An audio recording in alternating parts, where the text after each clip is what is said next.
Attends, j'arrive. Donc celui-ci même à 7 millions. Non, on ne peut pas le vendre. Vous ne le vendez pas. C'est le fils de El Bachir. Et vous allez le vendre à combien? Je ne vais pas le vendre même d'abord. Il faut que j'aille. En fait, je voulais que toutes les femelles là, il doit avoir un enfant, à moins toutes les femelles, avant qu'on le vende. Comme il a un enfant, toutes les femelles avant qu'on le vende. Ouais. Voilà, parce que les potentiels là, ça fonctionne aussi des femelles quoi. Donc il faut le courager. Là, tu pries tous ces meilleurs enfants là et puis. Voilà. Tu vois la petite là qui courait dedans là, c'est sa fille. Celle que j'ai dit, elle grandit vite là. À l'intérieur, celle qu'on a vue à l'intérieur, c'est sa fille. C'est sa fille. Ah, il a des bons enfants. Il fait des très bons petits.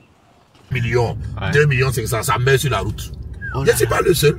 Un jour, il y a un Nigérian parce que quand moi je suis arrivé au début, je payais les ladoum là sans les connaître en fait. Donc il y a un ami là qui est là-bas, c'est lui qui m'aidait à les chercher quoi. Ouais, voilà, il me trouve.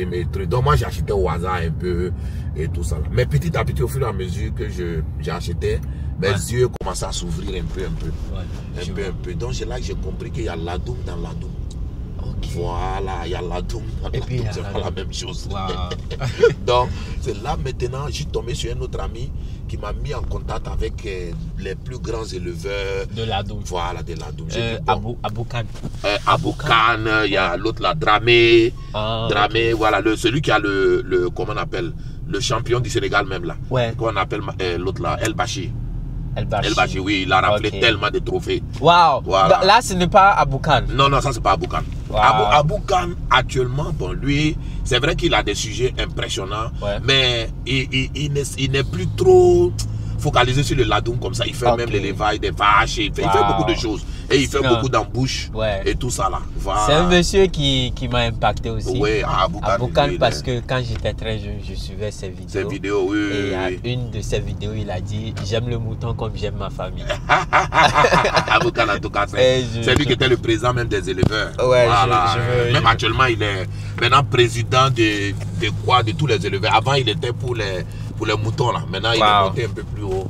Voilà. Donc, mais actuellement, quand on parle de ladoum de champions, puisque là-bas, ils font des compétitions chaque année. Je vois. Voilà. Donc, les champions là, quand on parle des champions là, voilà, vous allez voir par exemple, il y a l'autre là, Dramé. Voilà, Dramé et son mâle El Bachir. Voilà, c'est lui qui est actuellement le numéro 1 là-bas. Mais j'ai son fils chez moi à la ferme. Voilà. Et ça fait vraiment plaisir parce que moi aussi je suis un passionné de grands moutons. Oui. Et vous avez vu chez moi. Moi j'ai commencé avec les Djalonké. Les Djalonké là. Et aujourd'hui la croissance de mes sujets, c'est vraiment impressionnant.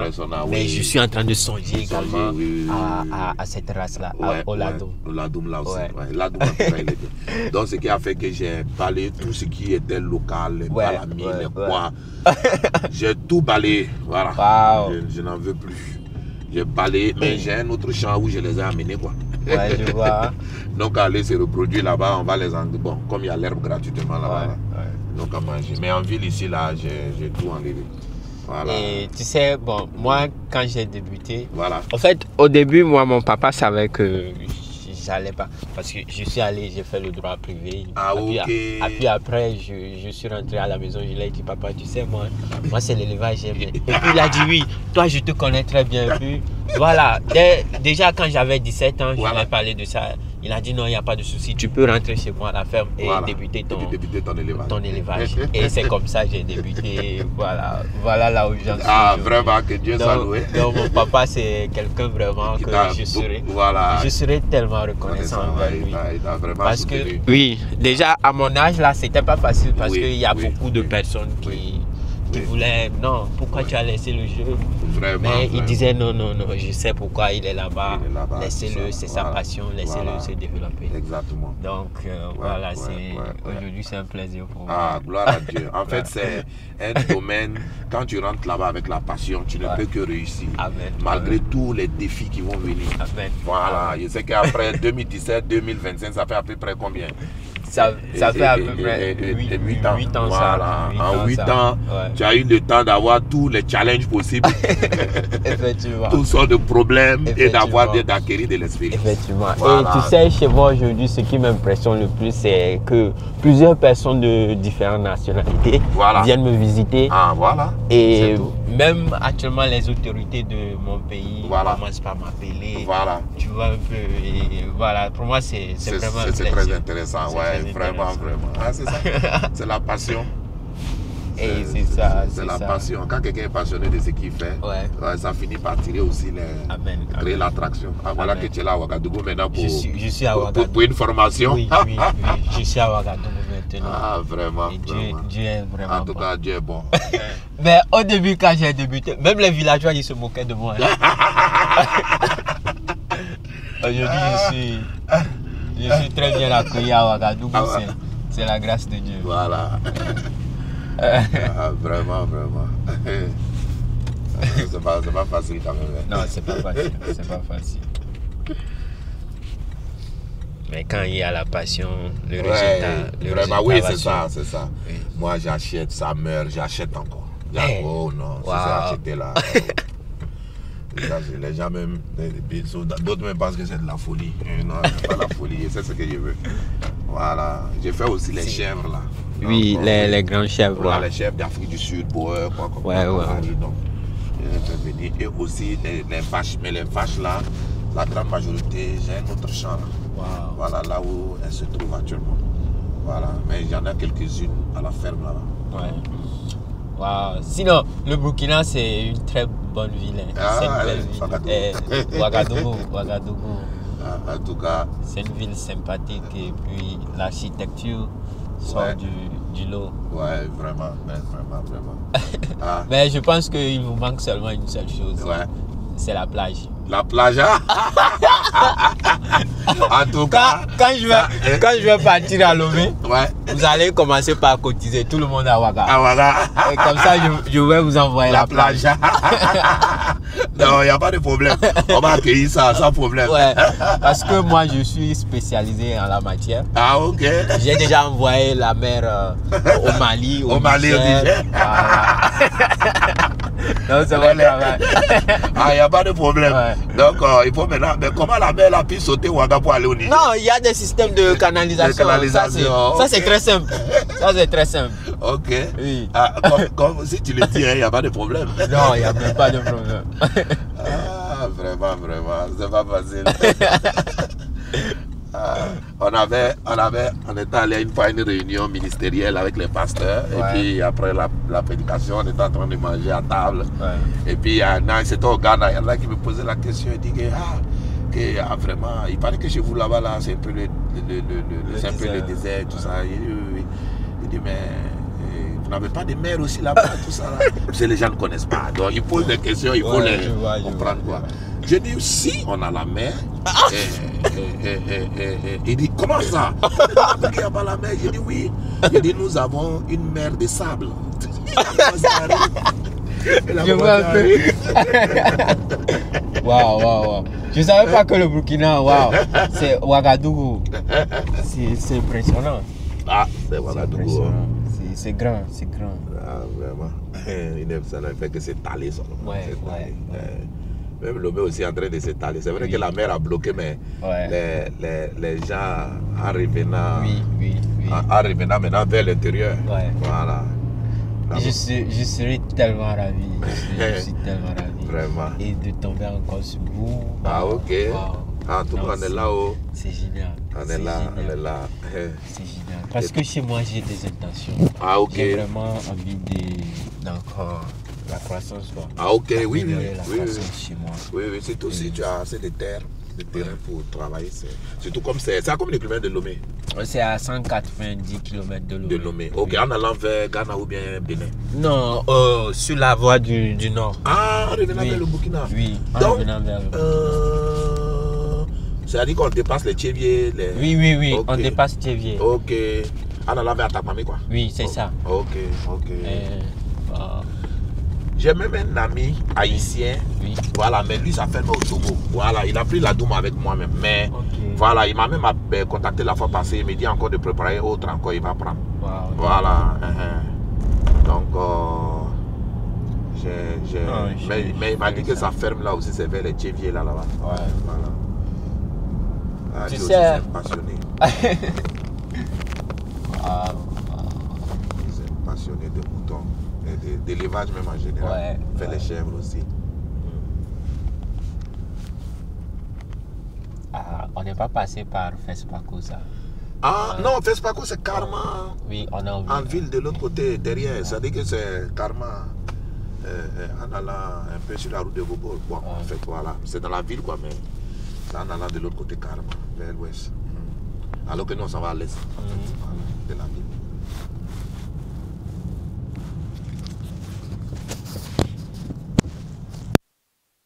Le protocole, c'est ça.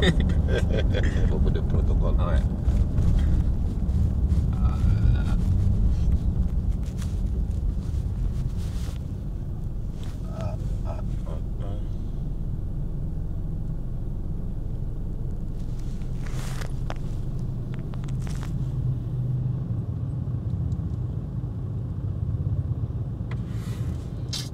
Avec qui j'ai acheté une machine là, pour produire l'alimentation. Bonjour, votre correspondant est en communication. Il a fait livrer la machine hier, mais pas en totalité, quoi. Il devait venir livrer d'autres matériels et puis faire démarrer ça. On veut vraiment produire notre aliment nous-mêmes. Ouais. C'est important. Oui, allô? Allô? Oui, allô? Ouais, Guéry, on dit quoi? Ça va, et c'est où? On est là, Calais. Dieu merci. On se prépare pour aller là-bas comme ça. Ah, vous vous préparez pour aller là-bas?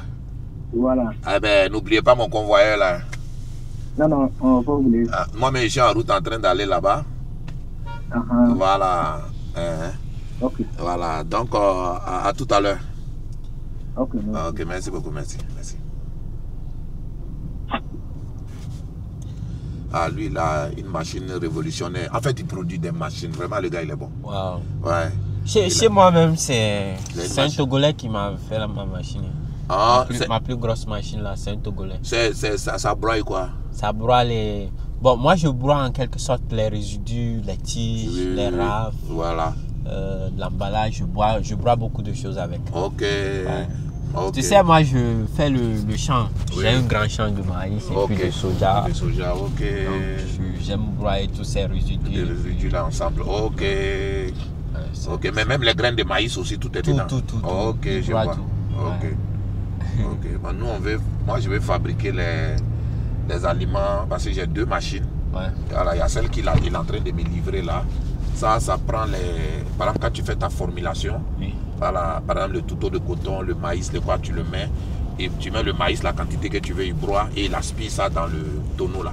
Ensuite, tu mets ton touteau de coton, il broie, il aspire. Tout ce que tu veux mettre, il aspire.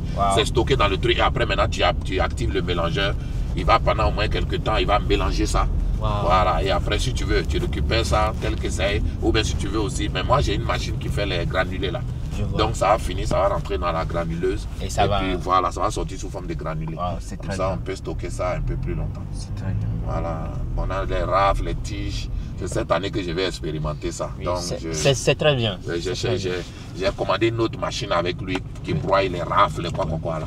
Maintenant, je vais chercher maintenant, je suis en train de réfléchir quel village où on peut aller installer ça pour produire quoi, en quantité. Voilà, et puis le camion va aller ramasser. C'est très bien. En fait, c'est cette année même que je veux vraiment améliorer vraiment tout quoi. Tout. Et on a eu à échanger par rapport à un jeune qui va venir chez vous. Ah, ok. Déjà dès mon arrivée au Togo, je vais coordonner tout ça. Ah, ok, il n'y a pas de problème. Ah, il connaît un peu en élevage. Il va venir chez moi d'abord. Ah, il va venir rester au moins 1 mois. Ok. Et puis, on va vous envoyer. Ok. Ah, ok, il n'y a pas de problème. Maintenant, sur le plan des rémunérations, là, des salaires, là, c'est comment ça se passe là-bas? Bon, si tu remarques même dans mon WhatsApp, là, tu vas voir que c'est la première question. Le jour où je t'ai contacté là, mais c'était par rapport à ça. Tu vas voir que c'est la première question. J'ai posé la question, combien vous payez les gens là-bas? Ouais, bon, ça dépend. Tu vois, chez d'autres personnes, ils paient par an. Mais bon, c'est maintenant plus judicieux de pouvoir payer par mois. Oui. Sinon, moi, dans mon grand champ, là, même, c'est par an qu'on paye les gens aussi. Ok. Voilà, mais bon. Oui. Donc, c'est à vous de voir aussi. Hein. Ouais. C'est à vous de voir et puis votre projet. Voilà. Et puis lui aussi, c'est une personne. Voilà. Et essayer de coordonner tout ça. Ok. Ouais. Ok. Mais il y a beaucoup de stagiaires qui sont déjà passés là-bas chez vous, Beaucoup de stagiaires qui sont passés. Mais il y a, comment on appelle là? Quand ils viennent, ils font combien de temps là-bas des stages? Ils font, bon, environ, des fois c'est des écoles qui les envoient. Ok. IFAD de Tové, IFAD, voilà. Les jeunes étudiants. Voilà. Donc, bon, je vais prendre la tâche aussi avec eux. Ok, ok. Oui, oui. Et voilà. Ok. Ok. Mais les stages là, ça dure pas trop, c'est à peu près. Oui. Ça... Moi, je me dis que normalement, un stage normal devrait prendre en compte tout un cycle, minimum 6 mois. C'est-à-dire de suivre l'après-midi jusqu'à la, à la mise bas. Normalement. Voilà, normalement. Voilà. Un mois, c'est juste de la théorie, quoi. Tu vois. Mais quand les jeunes viennent, ils sont pressés. Ils sont pressés, vite. Ils font des temps. Ils sont pressés de repartir. Ils disent qu'ils connaissent. Non. Mais chez moi, normalement, même un stage, ça doit prendre au moins un an et demi. Voilà, mais minimum là quand même. Voilà. Minimum au moins un an et demi. Voilà. Parce qu'il y a beaucoup d'activités chez moi, les mises bas, le flushing, le sevrage, et les luttes, la production de l'aliment, du bétail, et les récoltes. C'est beaucoup de choses. Beaucoup. Ok. Beaucoup. Ah, vraiment. Mais les gens, ils viennent, bon, 3 mois. Mais il t'arrive souvent d'acheter aussi des moutons pour engraisser, non? Oui. Ah, ok. Oui. Et c'est pour ça, des fois, je viens au Burkina. Voilà, pour venir acheter. Oui. Le Burkina, bon, c'est un pays que je visite fréquemment. Ok. Donc, c'est pour payer les sujets. Les sujets et puis aller engraisser. Oui. Ok. Moi, en tout cas, j'ai... C'est parce que chez moi aussi, je vends des agneaux. Oui. Tu vois, je vends beaucoup d'agneaux. Ok. Et des fois, quand tu vends beaucoup comme ça, il te reste un peu. Moi, vendre là, chaque fois que je vends un animal comme ça, là, ça dit, il faut que l'argent, là, je prenne ça, acheter d'autres animaux, quoi. Compléter, acheter encore d'autres, venir remplacer. Oui, sinon les gens allaient vider ma ferme. Non, ils allaient vider la ferme. Ils allaient vider. S'il n'y avait pas de stop, là, ils allaient vider la ferme. Et c'est ça, il faut savoir aussi quand s'arrêter. Voilà, cette année, nous, on a vendu au moins 200 agneaux. Voilà. Mais normalement, il y a eu au moins 100 agneaux mâles que j'ai vendus. Normalement, si je gardais les 100 agneaux, avec l'effectif que j'ai maintenant, je serais autour de 150 comme ça. Ok. Agneaux mâles. Voilà. Donc, pour pouvoir les engraisser pour les faire de la tabaski et tout. Mais il y a des éleveurs nécessités qui sont vraiment dans le besoin. Quand ils viennent chez toi, non, tu dois me... Tu vois. Vraiment. Là, des fois, on est obligé de vendre. Oui. Voilà, c'est ça. Ok, je comprends. On est obligé de vendre. Ah, vraiment. Et aussi, bon, ça nous permet aussi de couvrir les charges. Les charges, oui, j'imagine les charges. C'est pas petit. Bon, l'avantage, mais c'est que tu es un peu au champ, quoi. Oui. Voilà. C'est pourquoi d'ailleurs j'ai choisi le Ladoum là. Vous voyez, le prix en ville, élever les djalonqués, les quoi. Moi, j'estime que c'est une perte, en fait, en ville. Voilà. Parce que si tu dois acheter un aliment chaque jour, tu n'as pas moins de 500 francs d'aliments minimum pour les nourrir par jour. Utiliser pour les nourrir par jour. Maintenant, tu vas les garder. Donc, 500 francs par jour, en un mois, ça fait combien déjà? Tu vois. Voilà. Ça fait beaucoup. Ça fait beaucoup. Ça fait déjà 15 000. Oui. Voilà. Et pour les 30 jours là. Ok. Maintenant, si tu vas les garder pendant combien de temps? 15 000 par mois, tu vas les garder pendant combien de temps? C'est beaucoup. Donc, si c'est 10 mois déjà, ça fait 150 000. Ok. 150 000. Maintenant, tu vas acheter le mouton là combien? Maintenant, quand tu vas aller le vendre là, en fait, pour moi, c'est comme si tu as économisé ton argent et puis tu allais récupérer ça un coup, quoi. Tu ne gagnes rien dedans. Voilà. Donc, en ville, il faut miser sur les races à haute valeur. Un Ladoum, par exemple, tu l'as vendu à 2 millions. Tu comprends, non? Mais il y a d'autres même qui ont vendu 25 millions, 40 millions. Bien sûr. Ça, c'est vraiment du haut de gamme. Voilà, ça, c'est 45 millions, 50 millions. Voilà, ça, c'est vraiment du haut de gamme.